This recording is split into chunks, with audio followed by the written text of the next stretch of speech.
და კიდევ ერთი წავიდა და კიდევ ერთი წავიდა, კიდევ ერთი Wildberries-ის საწყობი განადგურდა. უკრაინა უბრალოდ აგრძელებს თავისი დრონების გამოშვება და არაფერია, რაც მათ შეუცვლელის წაშლაში შეაჩერებს. დიახ, საწყობების აღდგენა შეიძლება, მაგრამ შეიძლება აღდგეს ნდობა Wildberries-ის მიმართ. შეიძლება დაბრუნდეს მილიარდობით დოლარი, რომელსაც კომპანია და მისი მომხმარებლები კარგავენ. არა, ეს ყველაფერი აღარ დაბრუნდება.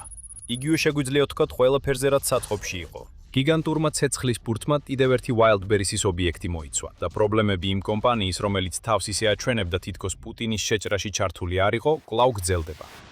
2025 წლის ბოლოს Wildberries-ი, რომელიც ელექტრონული კომერციის პლატფორმაა Amazon-ის მსგავსად, გახსნა ახალი ობიექტი ვორონეჟის რეგიონში. ეს საწყობი გახდა ახალი სიამაყის საგანი იმ კომპანიისთვის, რომელიც უკრაინაში ომის დროს სულ უფრო ძლიერდებოდა. 152,900 კვადრატულ მეტრზე გადაჭიმული და 90 მილიონამდე ნივთის ტევადობით. საწყობი სწრაფად გახდა მნიშვნელოვანი რგოლი მასიურ ლოგისტიკურ მიწოდების ჯაჭვში, რომელიც Wildberries-მა შექმნა რუსეთის ტერიტორიაზე. მილიონობით შეძენა უკვე განხორციელდა. ათასობით გამტიდველი თავის ბიზნესში ამ საწყობზე იყო დამოკიდებული და 10,000-ობით მომხმარებელმა Wildberries-ზე შეიძინა პროდუქცია, რომელიც ვორონეჟში გადიოდა, სანამ საბოლოოდ მიაღწევდა იმ ადამიანს, ვინც ფულს იხდიდა. ეს საწყობი 1 წელზე ნაკლებია, რაც არსებობს. ახლა მისი დიდი ნაწილი აღარ არის. რუკიდან წაშლილია და აღარასოდეს დაბრუნდება.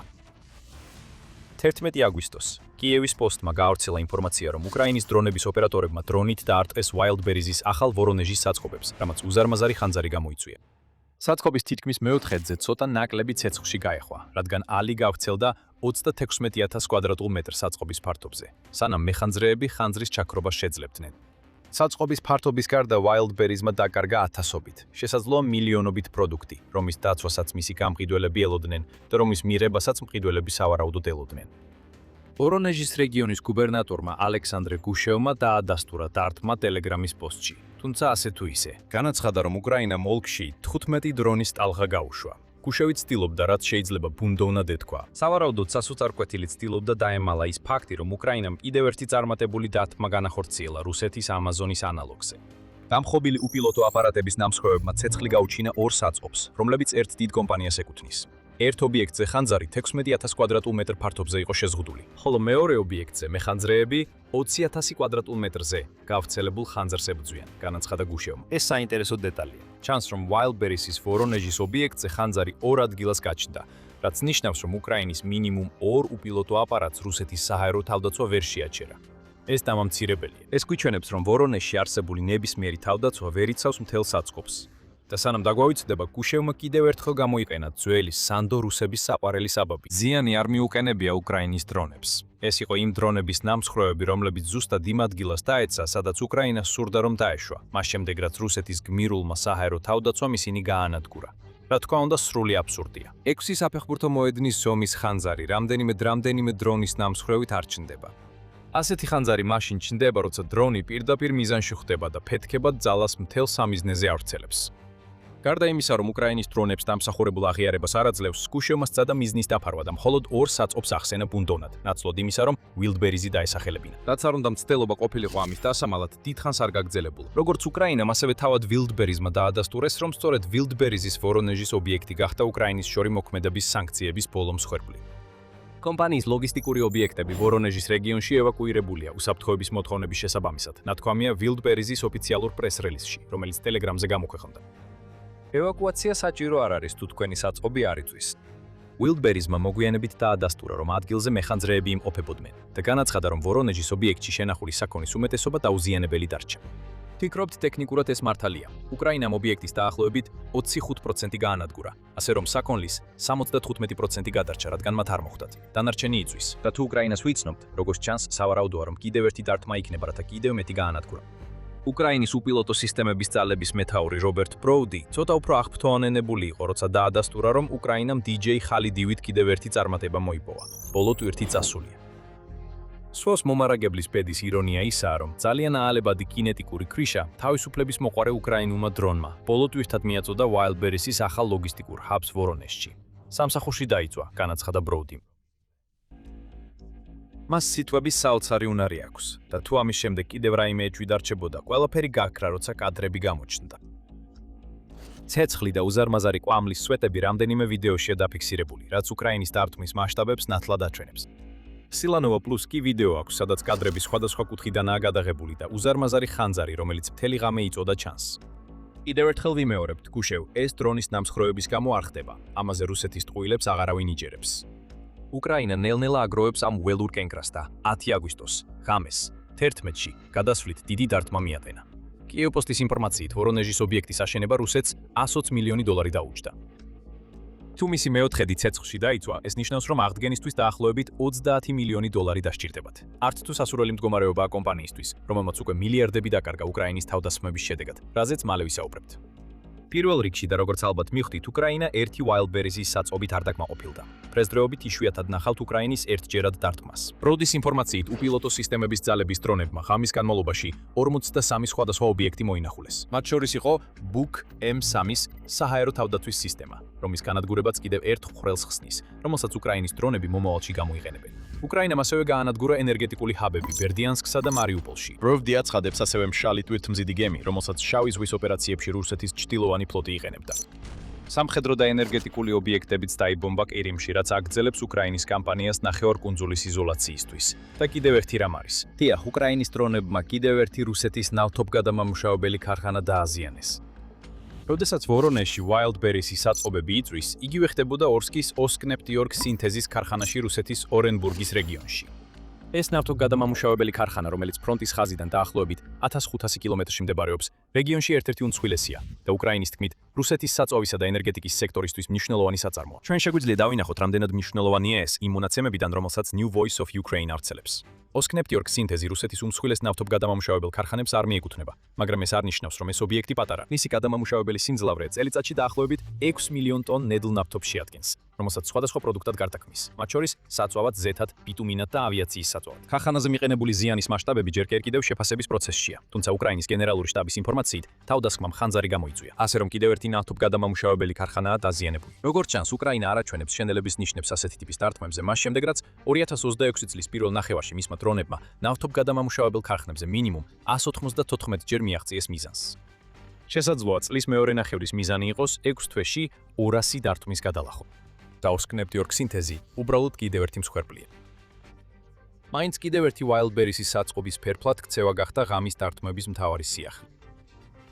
კიდევ ერთხელ უკრაინის დრონებმა მიზანს მიაღწიეს და ისევ ჩანს, რომ რუსეთს უბრალოდ არ აქვს საჰაერო თავდაცვის სისტემა, რომელიც მის უდიდეს ელექტრონულ კომერციის პლატფორმას დაიცავს. თავდაცვის არარსებობა მნიშვნელოვანია. რატომ? მარტივი პასუხია, რომ Wildberries-ის დაკარგვა რუსულ ეკონომიკას დიდ ზიანს მიაყენებს. მაგრამ სანამ ამაზე უფრო დეტალურად ვისაუბრებთ და გავიგებთ, რას ცდილობს უკრაინა ამ დათმობით, შეგახსენებთ, რომ თქვენ უყურებთ სამხედრო შოუს. ჩვენ გადლევთ სრულ სურათს, არა მხოლოდ სათაურებს. თუ გსურთ ნახოთ უფრო სიღრმისეული ანალიზი, აუცილებლად გამოიწერეთ ახი და ჩართეთ შეტყობინებები.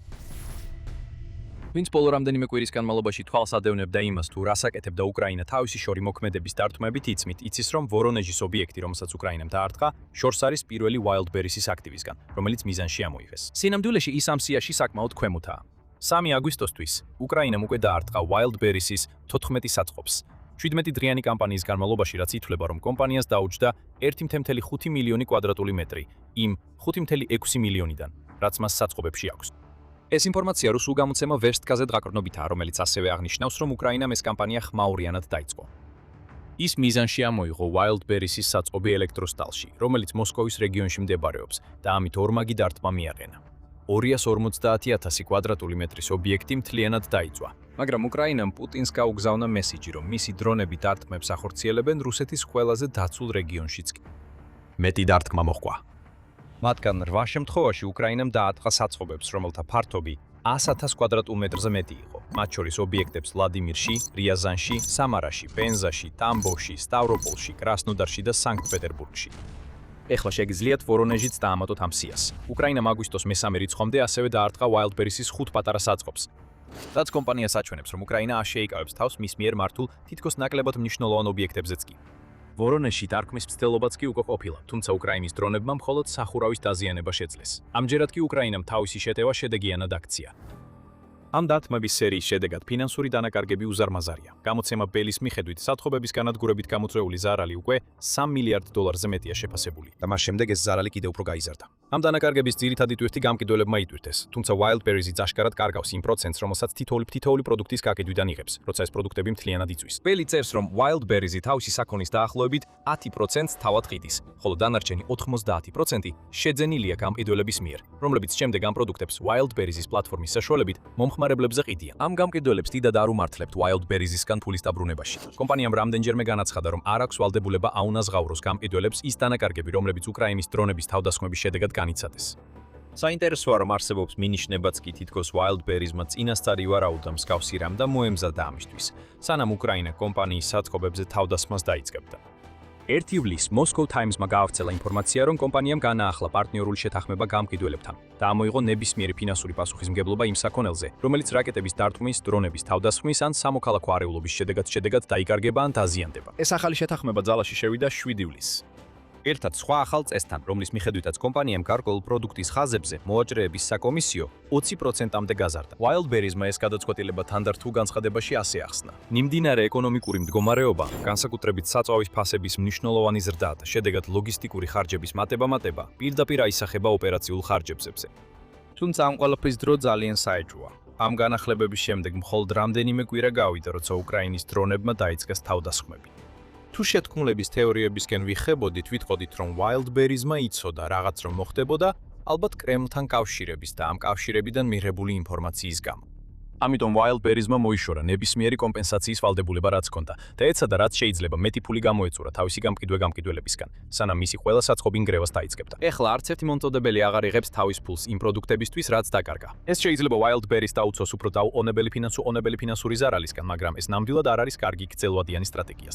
გაბრაზებული მომწოდებლები, რომლებმაც $1000 პროდუქცია დაკარგეს საწყობის ხანძრებში, მომავალში ნაკლებად სავარაუდოა, რომ Wildberries თავიანთ ბიზნეს საქმიანობას ანდობენ. კომპანია შეიძლება მომავალში სერიოზული პრობლემებისთვის ამზადებდეს თავს, თუ საერთოდ შეძლებს უკრაინის ბლიციდან უვნებლად გამოსვლას. უკრაინისთვის ამ გაბრაზების გამოწვევა სწორედ მთავარი მიზანია და ეს მხოლოდ Wildberries-ის წინააღმდეგ მიმართული გაბრაზება არ არის. უკრაინას უფრო მნიშვნელოვანი მიზნები აქვს და იმედოვნებს, რომ Wildberries-ზე შეტევა დაეხმარება ამ კონკრეტული მიზნის მიღწევაში. სანამ უფრო დეტალურად ავხსნით, უნდა გავითვალისწინოთ ისიც, თუ რა გავლენა აქვს ამას რუსეთის ეკონომიკაზე. ვორონეჟში Wildberries-ის ობიექტზე თავდასხმა მხოლოდ ბოლო შემთხვევაა იმ დარტყმების სერიიდან, რომლებიც აზიანებს კომპანიას, რომელიც რუსეთის ეკონომიკაში დიდ წვლილს შეაქვს. თავის მთავარ კონკურენტ Ozon-თან და სხვა ონლაინ სავაჭრო პლატფორმებთან ერთად, Wildberries რუსეთის მთლიანი შიდა პროდუქტის 8.5%-ს შეადგენს. როგორც ამ საცალო ვაჭრობის ყველაზე დიდი კომპანია Wildberries-ს ყველაზე მნიშვნელოვანი გავლენა აქვს. რუსეთში ელექტრონული კომერციის სექტორი ასევე უზრუნველყოფს დაახლოებით 4 მილიონ სამუშაო ადგილს, ითხოვინება The Week. ეს ნიშნავს, რომ ის რუსეთის მთლიან სამუშაო ძალის დაახლოებით 5%-ს შეადგენს. და ისევ, Wildberries-ი ამ ყველაფრის ცენტრშია. იმ სამუშაოებს შორის, რომელსაც ის პირდაპირ სთავაზობს და იმ უზარმაზარ დამხმარე სამუშაოებთან ერთად, რაც საჭიროა საქონლის გადაადგილებისთვის, პროდუქციის წარმოებისთვის და სხვა ყველაფრისთვის, Wildberries-ი მილიონობით რუსი ადამიანის საარსებო წყაროსთან არის კავშირში. ეხლა წარმოიდგინეთ, რომ Wildberries-ი გაქრება. ეკონომიკური შოკის ტალღები მთელ რუსეთში გავრცელდება და ამას კრემლიც ისევე კარგად იცის, როგორც უკრაინა. Wildberries-ი ეკონომიკური ზრდის გეგმებისთვის ცენტრალურ კომპანიად ითვლება, როგორც The Week წერს, იმდენად რომ რუსეთის მთავრობამ უკვე შეიძინა კომპანიის 5%-იანი წილი. ეხლა მთავრობამ მზადაა ჩაერიოს და გააკეთოს ყველაფერი, რაც შეუძლია Wildberries-ის გადასარჩენად. 6 აგვისტოს ანგარიშში უკრაინის ახალი ხმა იტყობინება, რომ რუსეთის სახელმწიფოს თითქმის მოუწევს ჩაერიოს კომპანიის გადასარჩენად. რუსეთის შიგნით არსებული 2 ანონიმური ელექტრონული კომერციის ბაზრის წყაროს მიხედვით. მრავალმილიარდიანი დოლარის ოდენობის სამაშველო პაკეტი იქნება საჭირო და ეს თანხა მხოლოდ გაიზრდება, თუ უკრაინა გააგრძელებს Wildberries-ის საწყობებსა და ლოგისტიკურ ჰაბებზე დარტყმებს. და ამ ყველაფრის უკან დგანან მოვაჭრეები. ადამიანები, რომლებიც კარგავენ პროდუქტებს და ვერ იღებენ ანაზღაურებას იმაზე, რასაც მაინც ახერხებენ გაყიდონ. იგივე წყარო აღნიშნავს, რომ Wildberries-ი ჩვეულებრივ 3 კვირის განმავლობაში უხდის გამყიდველებს მას შემდეგ, რაც მათი პროდუქცია გაიკიდება. მაგრამ შეფერხებები ხდება, რადგან კომპანია ებრძვის ფულადი სახსრების დეფიციტს, რომელიც უკრაინის თავდასხმებმა გამოიწვია. 3 კვირა 3 თვედ გადაიქცა. ვითარდება ჯაჭვური კრიზისი. გამყიდველები არა მხოლოდ ვერ იღებენ ანაზღაურებას დაკარგული პროდუქციისთვის, არამედ მათ უწევთ ფულის მიღება ბევრად გვიან ვიდრე ელოდნენ. მომწოდებლებისთვის, რომლებსაც მცირე მოგება აქვთ, რაც ათასობით იაფი პროდუქტის გამყიდველს მოიცავს, ეს შეფერხებები შეიძლება მათი მცირე ბიზნესის დასასრულს ნიშნავდეს. და რაც უფრო მეტი მცირე ბიზნესი დაიშლება, მით ნაკლები მომწოდებელი ეყოლება Wildberries, რაც კომპანიას ნაკლებ შემოსავალს მოუტანს, რაც თავის მხრივ კიდევ უფრო მეტ დაგვიანებას გამოიწვევს. ეს არის უკრაინის შექმნილი მანკიერი წრე და როგორც ჩანს, ახლა უკვე არც ბეილაუტი გადაარჩენს კომპანიას. საბოლოო ჯამში უკრაინა ყოველთვის უფრო მეტ ბრონს აწარმოებს. და კიდევ ბევრი იქნება მოლოდინში, რადგან დაგეგმილია ვიზიტები სხვა Wildberries-ის საწყობებშიც. თუ გაინტერესებთ, როგორ ამართლებს უკრაინა თავდასხმებს კომპანიაზე, რომელიც წესით სამოქალაქო უნდა იყოს, ეს ეკონომიკური ტკივილი ამის ერთ-ერთი მთავარი საფუძველი. გარდა ამისა, არის მთელი საკითხი იმასთან დაკავშირებით, რომ Wildberries ყიდის დრონების კომპონენტებსა და სამხედრო აღჭურვილობას. იმდენად, რომ სპეციალურად ჰქონდა გამოყოფილი პროდუქტის ტეგები იმ აღჭურვილობისთვის, რომელიც განკუთვნილი იყო პუტინის სპეციალურ სამხედრო ოპერაციაში მონაწილე ჯარისკაცებისთვის. ეს კომპანია სულაც არ არის უდანაშაულო, როცა საქმე უკრაინის ომს ეხება. ის თანამონაწილეა იმაში, რომ ამ ომს შესაძლებელს ხდის იმით, რასაც ყიდის და იმ ფულით, რომელიც პუტინის საომარ ხაზინაში შეაქვს. მაგრამ რუსეთისთვის ნამდვილი პრობლემა ეს არის. უკრაინა აიძულებს რუს ხალხს იგრძნოს იმ ომის შედეგები, რომელიც მათმა ლიდერმა დაიწყო, ისე როგორც არავინ ელოდა. აღმოჩნდა, რომ ეს გახდა ძალიან გრძნობიარე საზომი რუსეთის უზარმაზარი მოსახლეობის კომფორტისთვის, იმ ადამიანებისთვის, რომლებიც საკუთარ თავს სულიად ხელშეუხებლად თვლიან აგრესორი ქვეყნის ქმედებებისგან. Provdim ასე თქვა Wildberries-ზე განხორციელებულ დარტყმებზე AP News-თან ინტერვიუში. ეს უჩვეულოდ თავშეკავებული ფორმაა საუბრისთვის იმაზე, რასაც უკრაინა აკეთებს, იმ კაცისგან, რომელიც ენთუზიაზმით არის ცნობილი, მაგრამ აზრს მაინც გადმოსცემს. თუნდაც ის რაფინერიებზე დარტყმებიც, რასაც უკრაინა ახორციელებს, რუს ხალხზე ასე ფართოდ არ მოქმედებს და მით უმეტეს ასე მკრისიერად არა, როგორც Wildberries-ის საწყობების ვორონეჟის და მიმდებარე რეგიონების მოსახლეობა ახლა ამ ტკივილს იგრძნობს, ზუსტად ისე როგორც ისინი, ვინც 12-ზე მეტ საწყობზე იყო დამოკიდებული, რომელსაც უკრაინამ უკვე დაარტყა. Wildberries რუსული ცხოვრების ცენტრშია, ისე როგორც Amazon დასავლეთის ცხოვრებისთვის ცენტრალურია. ეს ის ადგილია, სადაც რუსები თითქმის ყველაფერს უკვეთავენ ონლაინ, მათ შორის იმ პროდუქტებსაც, რომელთა მოძიებაც დასალური სანქციების გამო უჭირთ. ეს ყველაფერი ახლა ქრება და ეს ზეწოლა სახტენს პუტინზე, რომ გამოსავალი იპოვოს. ის რისხვა, რომელზეც ადრე ვსაუბრობდით, შიშად გადაიქცევა და ეს ყველა უარყოფითი ემოცია პუტინისკენ იქნება მიმართული. ყოველ შემთხვევაში ასე იმედოვნებს უკრაინა. საბოლოოდ ის, რაც ახლახან ვორონეჟში ვნახეთ, არის უფრო ფართო კამპანიის ნაწილი, რომლის მომის მიზანიც ომის რუსეთში დაბრუნებაა იმ დონემდე, რომ თავად პუტინის ხალხმა აჯანყება დაიწყოს.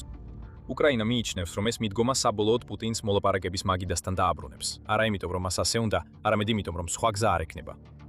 რაც არ უნდა მკისიერი ყოფილიყო ამ დარტყმების გავლენა რუსეთზე, პუტინი ამ ზეწოლას ესკალაციით პასუხობს.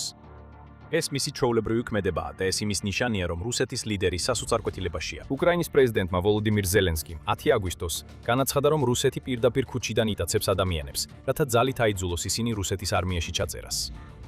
ზელენსკი ასევე ამტკიცებს, რომ რუსეთი დიდი რაოდენობით ყიდულობს ჩრდილოეთ კორეის სამხედრო ტექნიკას, სავარაუდოდ უკრაინის წინააღმდეგ უფრო ძლიერი შეტევისთვის. ყოველი ნაბიჯი, რომელსაც რუსეთი დგამს, ბალისტიკური რაკეტების წარმოების გაზრდა, ჩრდილოეთ კორეული ტექნიკის შემოტანა, მობილიზაციისთვის მზადება, ეს ყველაფერი აჩვენებს, რომ მოსკოვი მშვიდობისთვის კი არა, ესკალაციისთვის ემზადება და მსოფლიომ უნდა უპასუხოს ახლა, არ უნდა დაელოდოს, აცხადებს ზელენსკი. ის არ ცდება. პუტინის გეგმა შეიძლება იყოს ყველაფერი, რაც რუსეთს აქვს, გამოიყენოს უკრაინის ომში გამარჯვებისთვის, რათა არ მოუწიოს სამშვიდობო შეთანხმებაზე მოლაპარაკება. უკრაინის პასუხი ისევ იგივე იქნება. შეტევები Wildberries-ზე და რუსეთის საომარი მანქანის სხვა მნიშვნელოვან რგოლებზე მხოლოდ ზრდის ზეწოლას. სანამ უკრაინა შეძლებს საკუთარი ქვეყნის დაცვას, მას შეუძლია პუტინი შიდა პოლიტიკურად დააზარალოს. ვორონეჟი უბრალოდ ბოლო სამიზნე იყო. გალდებდით ფსონს, რომ Wildberries-ის კიდევ უფრო მეტ საწყობს უახლოეს მომავალში უკრაინის დრონების მიერ გამოწვეული ჯოჯოხეთური ცეცხლი მისწვდება. თუ პუტინი უნდა აიძულონ მშვიდობის მოლაპარაკებზე წასვლა, მხოლოდ უკრაინის ზეწოლა შეიძლება არ იყოს საკმარისი. საჭიროა დახმარება უკრაინის მოკავშირეებისგან. და შეერთებულ შტატებში უკრაინას ჰყავს მოკავშირე, რომელმაც ახლახან გადადგა უზარმაზარი ნაბიჯი ამ ზეწოლის გასაძლიერებლად. ამერიკამ ახლახან გააის ერთადერთი რამ, რასაც რუსეთი ყველაზე მეტად ეშინია. და შეგიძლიათ გაიგოთ რა არის ეს ჩვენი ვიდეოს ყურები. მაგრამ სანამ წახვალთ, არ დაგავიწყდეთ გამოიწეროთ სამხედრო შოუ, რომ არ გამოგჩეთ ჩვენი ანალიზი უკრაინის ბოლო დარტყმებზე რუსეთის ტერიტორიაზე. და მადლობა ყურებისთვის.